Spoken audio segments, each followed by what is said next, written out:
Debates over police reform have intensified across America as protests against police brutality and systemic racism grip the country. The United States faces a reckoning over institutionalized issues within police forces nationwide. However, other countries could offer some fresh insight on reshaping law enforcement training and tactics, especially, for example, in Germany, where officers must confront the past in order to move forward. A New York Times article takes a closer look at the differences between police in Berlin, for example, and police forces in this country. So for more on this, let's bring in Melissa Eddy. She co-wrote that article, and she's joining us now from Berlin, Germany. Really interesting reporting, Melissa. You write about how Germany has taken major steps to dismantle and rebuild its police since World War II. And a main part of officers' training includes visiting a former concentration camp. And it just strikes me as I was reading your reporting that what Germany did, which on the face of it sounds complicated but isn't, is confronting the issue by agreeing that there is an issue to confront. Right. I think, off the bat, we can't say that the situation of Germany coming out of what the police did under the Nazis, where, they were charged with literally murdering people, rounding them up, rounding up Jews.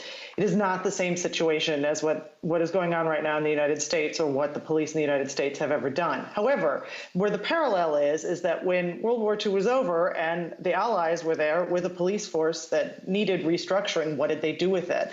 And they began then with that past and the idea that if they didn't confront that past and if the newly trained officers didn't learn about that past, then the risk could present itself that it would be repeated. And that's really a bedrock of overall German post-war dealing with their history. But in the police, it was even more important because you needed that shift in order to regain the trust of the people who they had, just a couple of years before been terrorizing. Here, a lot of the conversation has to do with training and whether police training is adequate. Can you talk to me about how maybe they're doing it differently in Germany? I know here there's been a lack of focus on de-escalation, and so that's what part of the suggestion is. What's happening in Germany? So in Germany, first of all, the training is much longer.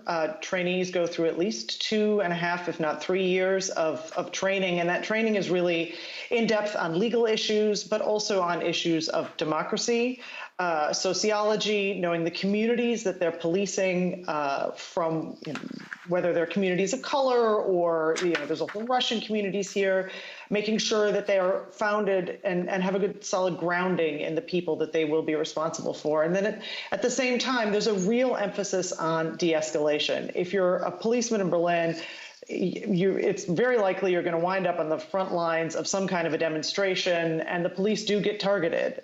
They get targeted with bottles, with stones.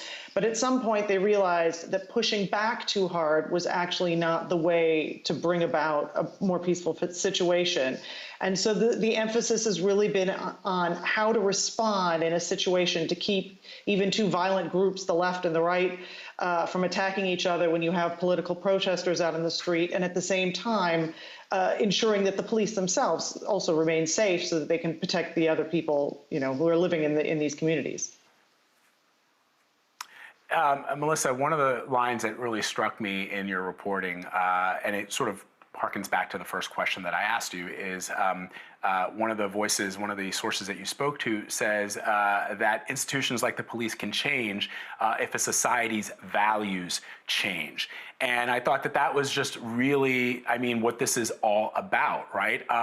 You can't have this kind of change with dismantling an institution that for years has refused to be inward-looking because society hasn't been all that inward-looking when it comes to confronting its past. The change that has come as a result of people taking to the streets and demanding that change, as opposed to an inward look at the past, the history of an organization, of a country, and then confronting that. But you do point out that that it didn't happen right away after World War II. It happened in the 60s, the late 60s and early 70s. What was the catalyst? Well, it's interesting because if you look back, it was, the 68 protest that sort of sparked it off. The police did here in Berlin shoot a young man, and it really just sent off in the late 1960s, a lot of protests. And you had a real societal upheaval where what happened after World War II, of course, is the Allies couldn't clean out everybody who had been working with the Nazis. They did their best to focus on denazification, demilitarization, making sure that the police were focused not on making sure there was a differentiation between the police and the military. And then the de-escalation came in the 60s and the 70s as it was really being the first time that Germans began on their own accord of examining what had, in that case, it was young people asking what had their parents done and what had their professors done and what had the police officers done. And in a similar way that we're seeing the streets demanding change in the United States right now, it was a similar situation in Germany, in Western Germany, we have to say at that time, in the 70s and 80s, where it was a real reckoning that came from within of what did we do, what do we need to do to move on and to distance ourselves from that past so that we can create the society that we want to have. So, here, the catalyst for much of the outrage have been, cases of police-involved shootings or killings. I'm wondering if it's any different in Germany now because of these tactics and training and all this sort of stuff. Is it working? Is it working? It is working. It's not a perfect system, though. Germany saw in 2015 an influx of 1 million migrants. Many of them were Muslim. A lot of them were young men. They didn't speak the language. They came from a very different culture. And there were some real problems that came up with police who were asked to patrol them. They would get called into refugee centers where maybe there was a fight between an Iraqi and Afghan, and they had no way of speaking with them. And so a resurgence of racism did happen, and we're seeing this also today. Vlad, you were talking about how the police forces can only reflect the society that they're in. Germany has seen a rise of populism and a rise of the far right in recent years.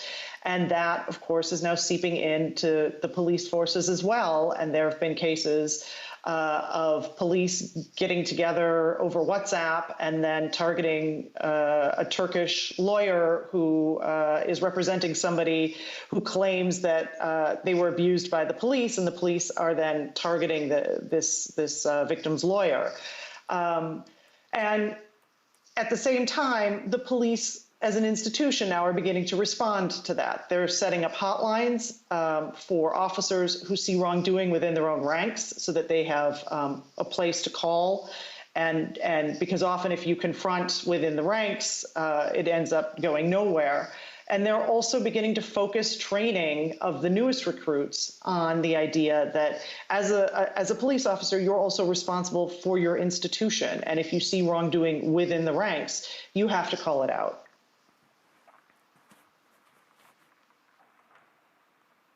Yeah, I mean, Melissa, I just think it's such consequential reporting because it just is important for people to understand it doesn't always have to be this way, that you can have law and order, that you can enforce the laws of a society, of a nation, and not result to with some of the tactics that we've seen play out here. And it does have to do with what society values over things. In other words, I recall the Dunblane massacre of children back in 1996, and the resulting legislation in the United Kingdom that outlawed handguns. They looked at what happened there, where they saw 15 or I believe 16 kids that were killed, and decided that they didn't want to relive this ever again, and so they took steps to rectify that. It's the same thing as your reporting has pointed out with police forces in Germany, that they understood the history of their nation and the dark corners that it went to, and they tried to confront that. There are still issues, as you pointed out, with immigrants, but they are trying, and that's, I think, what's important. So I really appreciate you coming on to talk about your reporting. Thank you. I really appreciate the chance to do this. And I just want to say one more thing. One of the most interesting things to me that came up in my reporting, and it didn't make it into the story, but one of the experts who I called up had been a police officer since the 80s, and he said, when I started out, we looked to the United States as an example of how to be policing properly. And community policing that was done there was completely unheard of there. And we went and we studied, how do you get to know a community, and how can you better connect with the people who you're responsible for. So I think in the States, what we're going through now is just, there's so much questioning, but there are roots of elements of policing there that the Germans themselves, have tremendous respect for, and they were kind of surprised that we were turning the tables now and looking to them, for direction. But I think it's part of what the transatlantic relationship has long been about, the learning from each other and learning from either side. Indeed, indeed. Really, really great. Melissa, Eddie, thank you very much. Thank you both.